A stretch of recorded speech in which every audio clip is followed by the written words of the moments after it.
이번 달 암송 말씀이죠. 마태복음 7장 1절 말씀 주보 맨 하단에 나와 있습니다. 한번 함께 읽으면서 암송해 보도록 노력해 보겠습니다. 시작. 마태복음 7장 1절 말씀. 비판을 받지 아니하려거든 비판하지 말라. 마태복음 7장 1절 말씀. 아멘. 한 번 더 해볼게요. 시작. 마태복음 7장 1절 말씀. 비판을 받지 아니하려거든 비판하지 말라. 마태복음 7장 1절 말씀. 아멘. 4, 5년 후에 암송하게 될 말씀이 바로 고린도전서 13장 1절부터 쭉 말씀인데요. 오늘 아름다운 찬양 감사합니다. 내가 사람의 방언과 천사의 말을 할지라도 사랑이 없으면 소리나는 구리와 울리는 꽹과리가 되고, 내가 예언하는 능력이 있어 모든 비밀과 모든 지식을 알고 또 산을 옮길 만한 믿음이 있을지라도 사랑이 없으면 내가 아무것도 아니요, 내가 내게 있는 모든 것으로 구제하고 또 내 몸을 불사르게 내줄지라도 사랑이 없으면 내게 아무 소용이 없느니라. 이렇게 사랑이 중요합니다. 하나님께서 사랑으로 우리 인간을 창조하신 줄 믿습니다. 그런데 사람이 혼자 있는 것이 좋지 못하다 하여 짝꿍을 만들어 주시죠. 그래서 하나님께서 가장 먼저 처음 세우신 공동체가 가정입니다. 아담과 하와로 대표되는 그 가정을 하나님께서는 만들어 주세요. 그래서 하나님과 인간의 관계도 사랑, 또 사람과 사람의 관계도 사랑으로 연결되는 것입니다. 그런데 이 뱀으로 비유되는 사탄이 우리 안에 있는 욕심을 자꾸만 자극하고 유혹합니다. 이것을 먹으면 너희가 하나님처럼 될 수 있다. 하나님께서 먹지 말라 하시던 선악과를 먹도록 계속 부추깁니다. 그 말에 하와가 먼저 먹었고 이후에 자기가 먹은 것을 남편에게 주지요. 먹지 말라 한 것을 먹음으로 말미암아 죄가 생겨나게 됩니다. 하나님과 인간과의 관계가 금이 가고 말아요. 그렇게 하나님께서는 아담과 하와가 먹지 말라 하던 선악과를 먹게 된 것을 아시고 너희가 왜 먹었느냐라고 추궁하시죠. 묻습니다. 그때 아담은 하나님께서 만들어주신 저 여자가 먹게 했다라고 그 책임을 떠넘기면서 부부의 관계도 금이 가게 됩니다. 이렇게 성경에서는 사탄이 하나님과 인간과의 사랑으로 연결된 그 관계, 부부와 남편과 아내가 사랑으로 연결된 그 관계를 깨뜨려 버립니다. 금이 가게 해요. 그것이 성경에 나온 사탄의 처음 역할이고 가장 큰 역할이기도 합니다. 여러분의 가정이 늘 사랑으로 연결되어 있길 바랍니다. 화목하길 바랍니다. 무엇보다 하나님과의 관계도 늘 사랑으로 연결되고 하나님과 여러분이 화목하기를 주님의 이름으로 축복합니다. 베니스의 오셀로의 비극이라는 셰익스피어의 희곡이 있습니다. 줄여서 오셀로라고도 많이 하는데요. 이 오셀로는 북아프리카 지역 태생의 검은 피부를 가지고 있습니다. 누가 봐도 저 사람은 저기의 태생이구나. 그래서 무어인이라고 했어요. 무어인. 그래서 그는 누가 봐도 차별을 받을 수밖에 없는 신체와 피부를 가지고 있었습니다. 하지만 그의 능력이 뛰어나서 이탈리아 안에서 수많은 전쟁에서 승승장구를 해서 장군까지 돼요. 한마디로 얘기하면 외국인 노동자가 우리나라 와서 별을 다는 육군 장군이 되던가 아니면 어느 한 부서의 정부 부서의 차관, 장관까지 되는 것이죠. 수많은 이탈리아 사람들이, 백인들이 그를 시기하고 질투하였습니다. 하지만 워낙 뛰어났기 때문에 감히 그에 대항할 수 없었어요. 한편 그 원로원, 그 지역을 다스리는 원로원의 딸인 데모나라는 예쁜 여인이었었습니다. 그 여인이 비록 피부는 거물지라도 이 오셀로를 흠모하였어요. 그래서 결국 이 원로원의 딸 데스데모나랑 이 오셀로가 결혼하게 됩니다. 누가 봐도 성공한 인생, 누가 봐도 좋은 가정을 일구어가는 거예요. 그런데 그를 따르던 충정이 있었습니다. 충신이 있었어요. 이아고라는 충성스러운 신하가 있었는데 그는 오셀로를 따르면서 오셀로의 부관이 되길 원했어요. 만약에 오셀로가 대통령이라면 총리가 되길 원했다는 거예요. 그래서 그 부관 자리를 기다리고 있었는데 오셀로가 이아고를 부관으로 시키는 것이 아니라 케시오라는 다른 부하를 부관으로 역임합니다. 지명을 하는 거예요. 그러자 이아고라는 부하가 분노하여서 내가 내 상관, 저 피부도 검은 오셀로를 파면시키겠다라고 악한 마음을 가져요. 그래서 이 오셀로의 아내였던 데스데모나의 손수건을 훔칩니다. 그리고 나서 자기가 앉아야 될 그 부관 자리에 앉게 된 케시오의 방에 떨어뜨려요. 그러면서 오셀로에게 이야기하죠. 당신 부인의 손수건이 저 당신 부관의 방에서 발견됐어요. 둘이 무슨 사이일까요? 부적절한 관계 아닐까요? 라고 의심을 사게 합니다. 그리고 오셀로는 그 거짓말을 믿어요. 그리고 끙끙 앓다가 감히 내 아내가 내 부관과 부적절한 관계를 맺어 하면서 자신의 아내 데스데모나를 죽입니다. 그런데 이 사실을 모두 아는 사람이 한 명 있었어요. 그것은 바로 이아고, 이 계략을 꾸민 이아고의 아내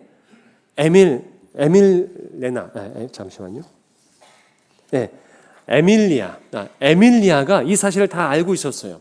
근데 이 에밀리아는 그 죽은 데스데모나의 시녀이기도 했습니다. 그래서 이걸 너무 안타깝게 여겨서 이 사실을 주인 오셀로에게 폭로해요. 그러자 이 오셀로는 자책을 하죠. 내가 그 거짓에 속아서 나를 진심으로 사랑한 내 아내를 죽였구나. 자책하여 스스로 목숨을 끊습니다. 그리고 이 이아고는 자신의 아내가 이 사실을 폭로했잖아요. 그래서 자신의 아내도 죽여요. 악한 마음을 품게 되니까 거짓을 얘기하게 되고 결국 그 거짓으로 인하여서 한 가정이 파멸되는 것입니다. 이 악은요, 사랑의 관계를 깨뜨리는 거예요. 이 악에 여러분이 넘어가지 않기를 바랍니다. 여러분의 가정이 늘 사랑이 가득하기를 주님의 이름으로 축복합니다. 교회 공동체는 예수님을 믿는 사람들의 모임이자 확장된 가족 공동체라고 얘기할 수 있어요. 우리 서로는 사랑으로 연결되어 있는 거예요. 하지만 이 사랑의 관계를 깨뜨리고자 하는 것이 바로 사탄입니다. 그래서 하나님께서는, 그리고 예수님께서는, 그리고 사도 바울은 우리가 주 안에서 늘 화목하길 원했어요. 하나가 되길 원했습니다. 하지만 예수님의 제자들마저도 하나 되지 못할 때가 있었어요. 왜냐하면 욕심 때문입니다. 욕심 때문에. 어떤 욕심이냐면은 더 높아지려고 하는 욕심. 예수님이 대장이시고 누가 그러면 예수님 밑에서 오른팔이냐, 누가 왼팔이냐, 누가 더 높은 자리를 차지할 것이냐, 이것을 두고 서로 다퉜단 말이에요. 예수님의 제자들뿐만 아니에요. 예수님을 따르는 그 공동체 모두가 다른 공동체를 배격하면서 자신들만 영향력을 갖기를 원했어요.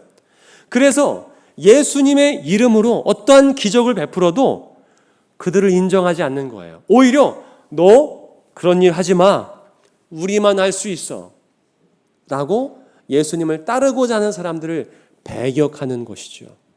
한번 오늘 말씀 마가복음 9장 38절부터 39절 말씀을 메시지 성경으로 한번 읽어보겠습니다. 제가 표시해드렸는데 한번 다 같이 읽어보겠습니다. 시작. 요한이 입을 열었다. 선생님, 어떤 사람이 주님 이름으로 귀신을 쫓아내는 것을 보고 우리가 막았습니다. 그가 우리에게 속한 사람이 아니어서 그렇게 했습니다. 예수께서 기뻐하지 않으셨다. 그를 막지 마라. 내 이름으로 선하고 능력 있는 일을 하고서 바로 나를 깎아내릴 사람은 없다. 그가 적이 아니라면 곧 우리 편이다. 아멘. 예수님의 제자들은 자신들의 편이 아니니까 적이라고 생각했던 거예요. 하지만 예수님은 예수님을 따르면 우리 편이다라는 거예요. 제자들은 우리 편이 아니니까 적이다. 하지만 예수님은 예수님을 따르면 우리 편이다 라고 말씀해 주시는 거죠.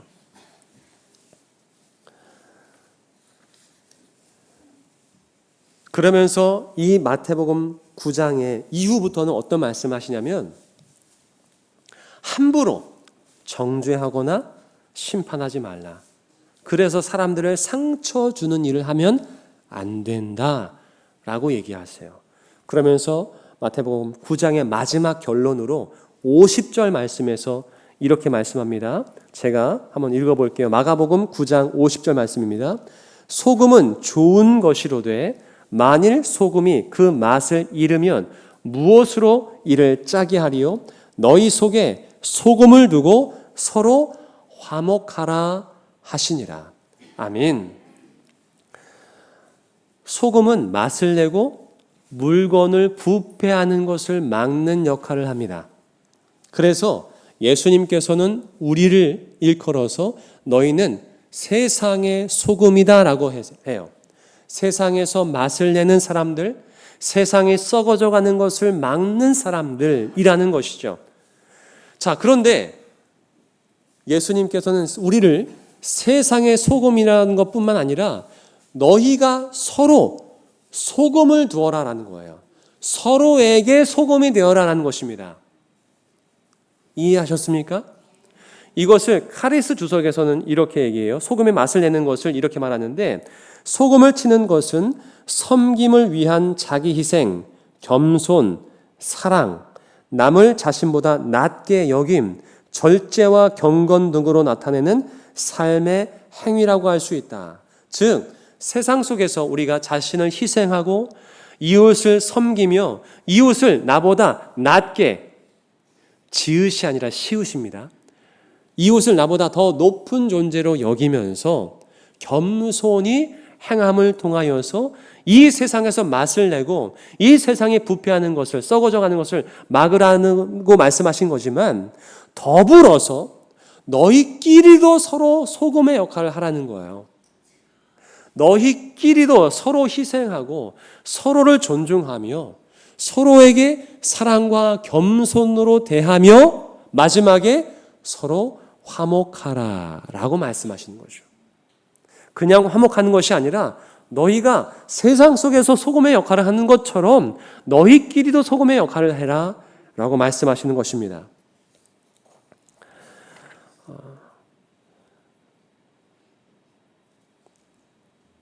바울이 세운 초대교회 중에서 고린도 교회가 있어요. 고린도 교회.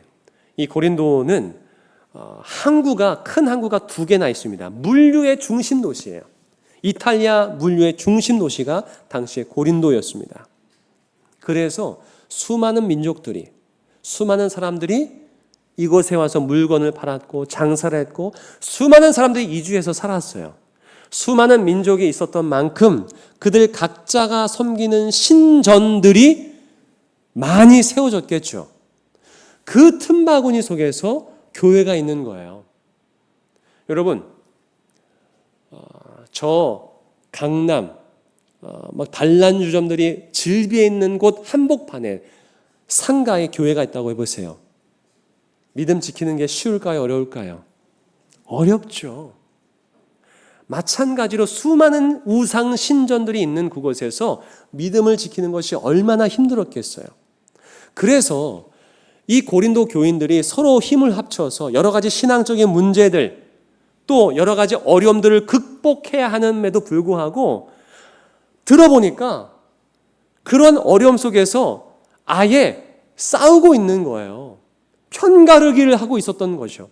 서로 하나가 되어서 힘을 합쳐 신앙적으로 극복해도 모자랄 판에 서로 편가르기를 하면서 너는 누구 편이냐? 누구 라인이냐? 라고 다투고 있었던 거예요. 그것을 안타깝게 여겼던 사도 바울은 편지에서 이렇게 얘기합니다. 고린도전서 3장 3절부터 5절까지의 말씀을 세 번역으로 읽어드리겠습니다. 여러분은 아직도 육에 속한 사람들입니다. 여러분 가운데서 시기와 싸움이 있으니 여러분은 육에 속한 사람이고 인간의 방식대로 살고 있는 것이 아닙니까? 어떤 사람은 나는 바울 편이다 하고 또 어떤 사람은 나는 아볼로 편이다 한다니 여러분은 육에 속한 사람이 아니고 무엇이겠습니까? 그렇다면 아볼로는 무엇이고 바울은 무엇입니까? 아볼로와 나는 여러분을 믿게 할 일꾼들이며 주님께서 우리에게 각각 맡겨주신 대로 일하였을 뿐입니다. 아멘.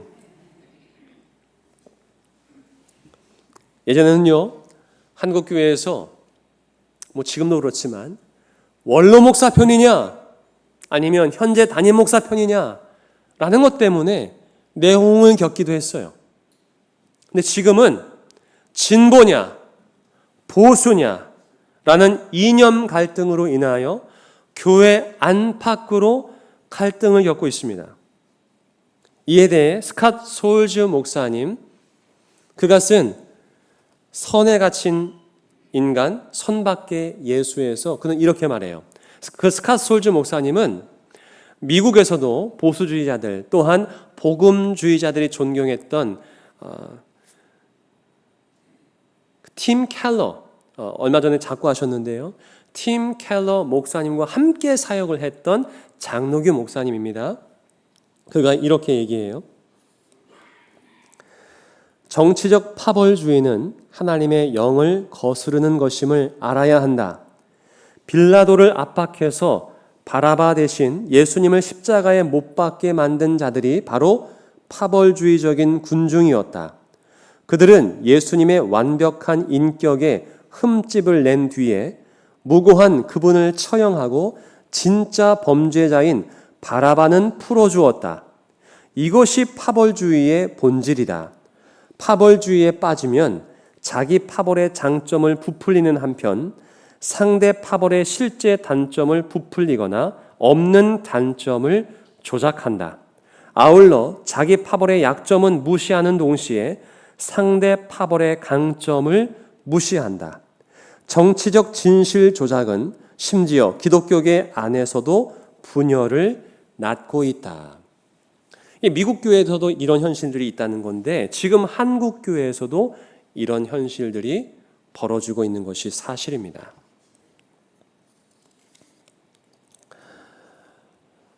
예수님은 이렇게 예수님을 믿는 사람들끼리 서로 편가르기를 하고 분쟁하는 것을 좋아하실까요? 아니면 좋아하지 않으실까요? 당연히 좋아하지 않으십니다. 그것을 기뻐하는 것은 사탄이에요. 예수님을 따르는 사람들끼리 서로 분쟁하고 편가르기를 하는 것은 사탄만 기뻐합니다. 예수님 그리고 사도 바울은 절대 그것을 기뻐하지 않으며 너희끼리 서로 화목하라 라고 계속해서 강조하였단 말이에요. 그런데 그 계략에 넘어간 사람들은 자꾸만 계속해서 편가르기를 하려고 합니다. 목사님은 우파십니까? 좌파십니까? 물어보는 사람들이 있어요. 우리 목사님은 진보인 것 같아. 우리 목사님은 보수인 것 같아. 그럼 이렇게 대답하죠. 저는 좌도 우도 아니고 예수님 파입니다. 그런데 계속해서 묻는 사람들이 있어요. 그러면서 기회주의자라고 이야기하기도 합니다. 지성과 영성의 만남이라는 책이 있어요. 이것은 2010년도에 당시 살아계셨던 이어령 교수님과 100주년 기념교회 담임이었던 이재철 목사님이 목요일마다 여러 주제를 가지고 대담했던 것을 책으로 엮은 것입니다. 거기에서 정치를 주제로 서로 대담한 적이 있어요. 그때 이어령 교수님께서 한 말을 제가 대신 읽어드리겠습니다. 예수님이야말로 가장 보수주의자이고 가장 진보주의자인데 왜 기회주의자는 아니냐면 예수님이 생명주의자였기 때문입니다. 생명주의, 이것이 우리가 이야기하려는 것입니다.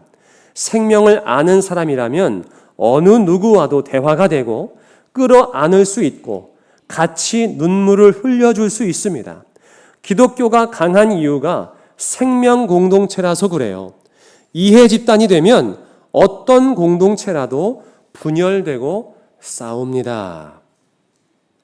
여러분, 이해 집단은 돈이 오고 가는 집단을 말하는 거예요. 교회 안에 그렇게 되면 싸움이 일어납니다. 하지만 우리는 예수님을 따르는 생명 공동체인 줄 믿습니다. 한번 따라해 보겠습니다. 우리는 예수님을 따릅니다. 우리는 예수님을 따릅니다. 아멘. 그래서 이어령 목사님의 말에 이제 이재철 목사님이 또 이렇게 이야기를 해요.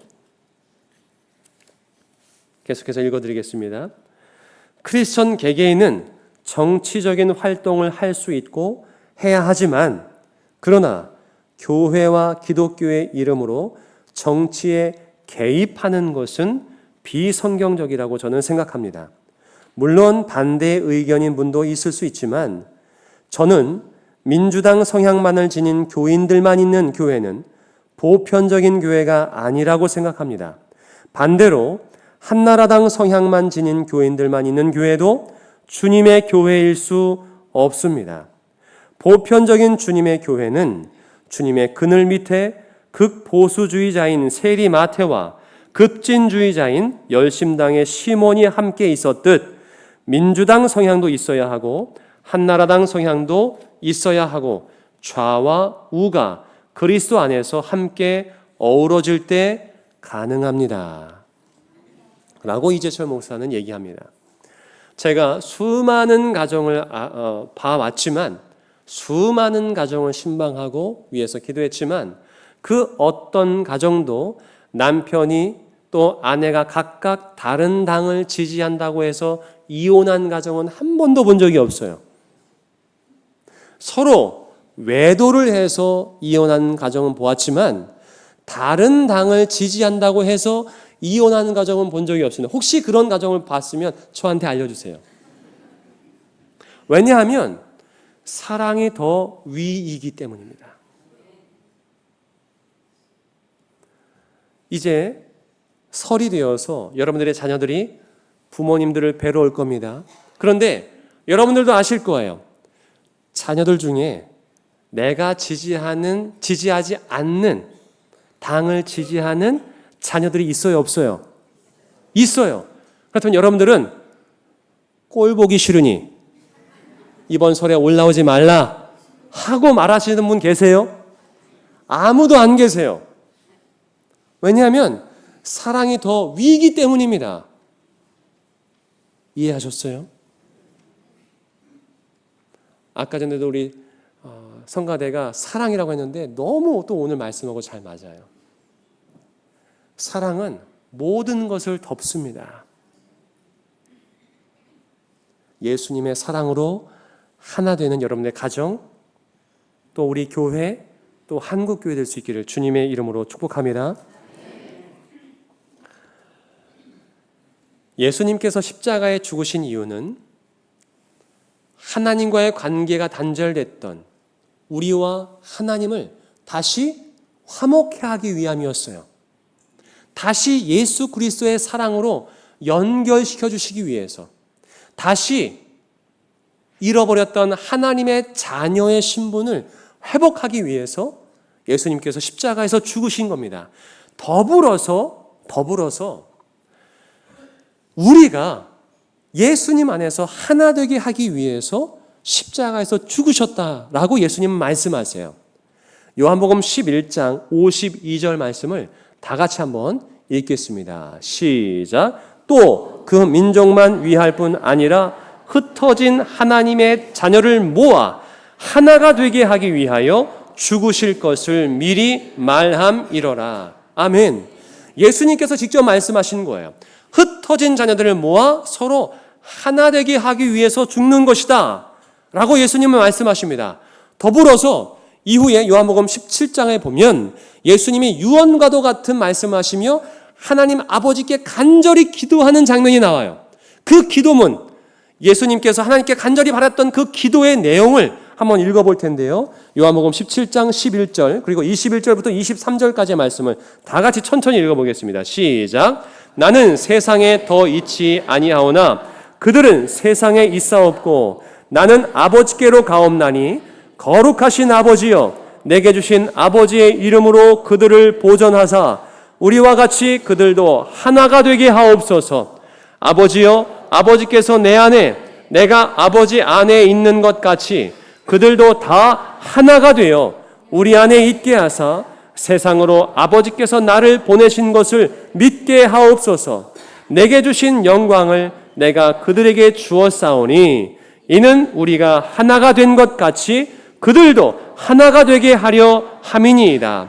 곧 내가 그들 안에 있고 아버지께서 내 안에 계시어 그들로 온전함을 이루어 하나가 되게 하려 함은 아버지께서 나를 보내신 것과 또 나를 사랑하심 같이 그들도 사랑하신 것을 세상으로 알게 하려 함이로소이다. 아멘. 예수님께서 마지막에 간절히 원하셨던 것은 제자들이 또한 예수님을 믿는 사람들이 서로 하나가 되는 것이었어요. 분쟁하고 싸우는 것이 아니라 하나가 되는 것, 화목한 것. 그래서 이 예수님의 뜻을 가장 잘 알았던 사도 바울은 각 편지마다 교회들이 서로 화목할 것을 강조합니다. 한번 다시 따라해 보겠습니다. 우리는 예수님을 따릅니다. 나를 따르지 않는다고 해서, 우리를 따르지 않는다고 해서 적이 아니라 예수님을 따르면 우리 편이다 라고 예수님께서 말씀하셨다니까요. 사탄은 계속해서 거짓을 통하여 마치 오셀로의 이아고처럼 그 가정을 파괴하고 사랑으로 연결된 교회 공동체를 파괴하고자 합니다.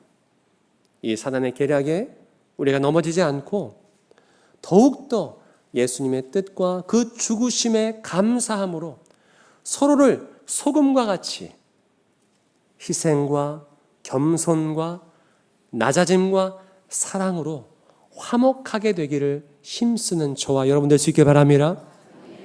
더불어서 특별히 여신도들이 서로 우리끼리만 아니라 우리 여신도만 아니라 함께 예수님을 섬기기에 서로가 연합하며 하나가 되어서 힘써 주님께서 맡겨주신 그 원대한 사명들을 감당할 수 있게 바랍니다.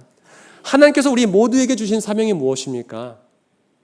서로 사랑하는 것, 또한 생명의 복음을 수많은 사람들에게 전하여서 하나님 나라가 확장되는 것, 이 땅에 하나님 나라가 이루어지는 것, 또한 수많은 잃어버린 영혼들이 구원받게 하는 것이 우리에게 맡겨주신 사명이라는 거예요.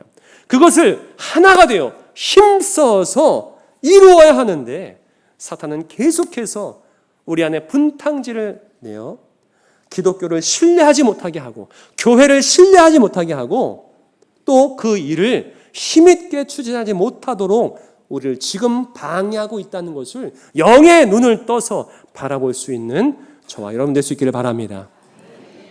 다시 한번 따라하겠습니다. 우리는 예수님을 따릅니다. 우리 모두는 예수님 편입니다. 아멘. 기도하겠습니다. 사랑의 주 하나님, 이 땅이 혼란스럽습니다. 교회도 혼란스럽습니다. 하나님, 예수님 안에 우리가 하나가 되게 도와주시옵소서. 그것이 예수님이 간절히 바라셨던 뜻이었고 사도 바울이 원했던 갈망이었습니다. 먼저는 우리 각 가정이 예수님 안에서 하나 되게 도와주시고 우리 온양 장로교회가 예수님 안에서 하나 되게 도와주시옵소서.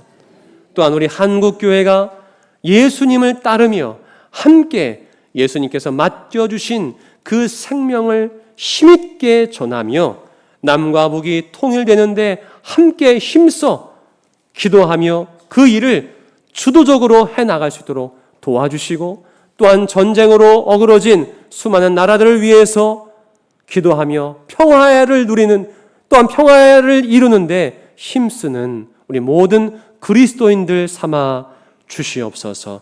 예수 그리스도의 이름으로 기도하옵나이다. 아멘.